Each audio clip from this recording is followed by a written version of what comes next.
ಸ್ನೇಹಿತರೆ ನಮಸ್ತೆ. ನಾಡು ನುಡಿ ಯೂಟ್ಯೂಬ್ ಚಾನಲ್ಗೆ ನಿಮಗೆಲ್ಲ ಸ್ವಾಗತ. ಸ್ನೇಹಿತರೆ, ನಟ ಮತ್ತು ನಿರ್ದೇಶಕರಾದ ರಿಷಬ್ ಶೆಟ್ಟಿಯವರ ಕಾಂತಾರ ಚಾಪ್ಟರ್ 1 ದೇಶಾದ್ಯಂತ ಯಶಸ್ವಿಯಾಗಿ ಪ್ರದರ್ಶನವನ್ನು ಕಾಣ್ತಾ ಇರುವುದು ನಿಮಗೆಲ್ಲರಿಗೂ ಕೂಡ ಗೊತ್ತೇ.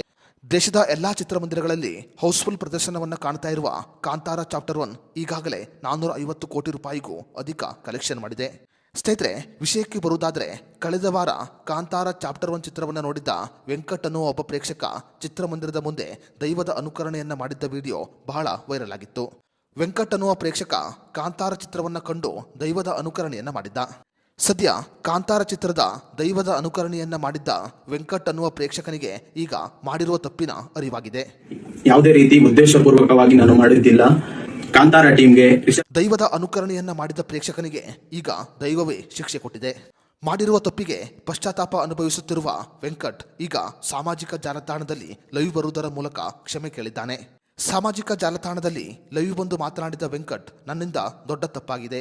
ನಾನು ಉದ್ದೇಶಪೂರ್ವಕವಾಗಿ ಈ ತಪ್ಪನ್ನು ಮಾಡಿಲ್ಲ.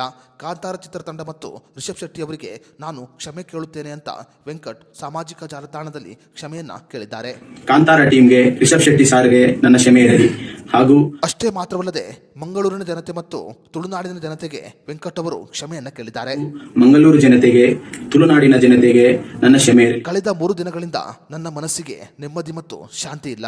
ದೈವದ ಅನುಕರಣೆ ಮಾಡಿದಾಗಿನಿಂದ ನನ್ನ ಮನಸ್ಸಿಗೆ ನೆಮ್ಮದಿ ಇಲ್ಲ. ಈ ಘಟನೆ ಆದಾಗಿಂದ ನನಗೆ 3 ದಿನದಿಂದ ನೆಮ್ಮದಿ ಶಾಂತಿ ಅನ್ನೋದಿಲ್ಲ. ಪ್ಲೀಸ್, ನಾನು ದೈವದ ಅನುಕರಣೆಯನ್ನ ಆ ರೀತಿಯಾಗಿ ಮಾಡಬಾರದಿತ್ತು. ನನಗೆ ತಪ್ಪಿನ ಅರಿವಾಗಿದೆ.